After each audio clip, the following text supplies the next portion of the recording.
राष्ट्रवादी शरदचंद्र पवार पक्षाचे माढ्याचे उमेदवार धैर्यशील मोहिते पाटील आज आपला उमेदवारी अर्ज दाखल करणार आहेत. माजी उपमुख्यमंत्री विजयसिंह मोहिते पाटील यांचा देखील पूरक अर्ज दाखल केला जाणार आहे. आज अर्ज दाखल करण्यासाठी निघण्यापूर्वी धैर्यशील मोहिते पाटील यांनी मोहिते पाटील कुटुंबाच्या शिवरत्न बंगल्यावर कुटुंबातील ज्येष्ठ सदस्यांचे आशीर्वाद घेतले.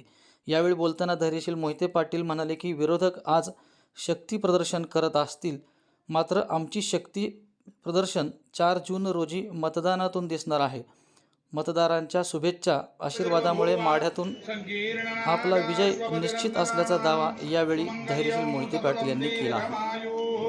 नमस्ते गणपतये त्वमेव प्रत्यक्षं तत्त्वमसि त्वमेव केवलं गणदासि त्वमेव केवलं दरदासि त्वमेव केवलं हरदासि त्वश्रोतारं अवधाधारं अवधाधारं अवानुजानं वैशिष्यम् अवश्यात्तात् अवपुरस्तात् अवोत्तरात्तात् अवदक्षिणात्तात् अवचोर्ध्वात्तात् अवाधरात्तात् सर्वतोमां पाहि पाहि नमन्तात् त्वं वाङ्मयस्मन्तिन्मया त्वमानन्दमयस्तं ब्रह्ममयः त्वं दक्षिणानन्दाय वियोजितं प्रत्यञ्जलितं दैले मेलरे सर्वं जगदं दै प्रत्ययितं भूमिरापो न लोनिरोधा त्वं चत्वारवाक्पदायं गुणत्रयात्तान्द्रास्तं इन्द्रास्तं अग्निस्तं वायोस्तं सूर्यस्तं चन्द्रमास्तं ब्रह्म भूर्भुवस्वरं गणादिं पूर्वं चार्यवर्णादिनादन्ते तेषा गणेश विद्या गणगुरुदे देशगायत्री नमः गणपतिर्देवता ओम गणपतये नमः एकदन्ताय विद्महे वक्रतुण्डाय धीमहि तन्नो दन्ति प्रचोदयात् एकदन्तं चतुरासनं प्रदानवेदान् स्वामाहितां दां विपराधराणां स्वामाहितां यश्रयतां प्रयन्ति सर्वाभावै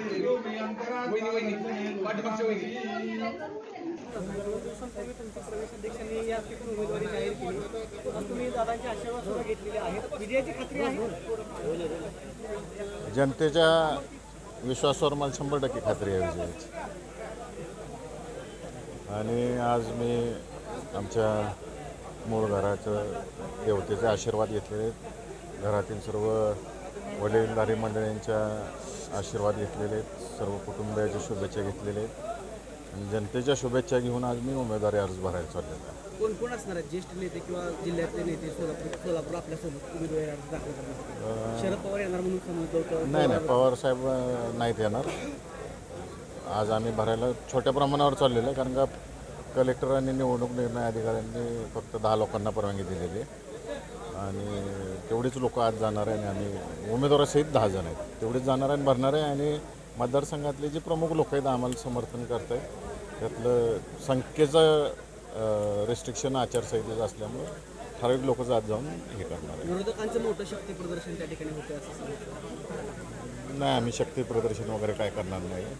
मताच्या रूपात शक्ती प्रदर्शन 4 जूनला दिसून येईल. उत्तम जानकरांनी रात्री कार्यकर्त्यांची बैठक घेतली वेळापूरमध्ये. कार्यकर्त्यांचा आग्रह तुमच्या पाठीमागे यायचा असा जाणवलं तिथं.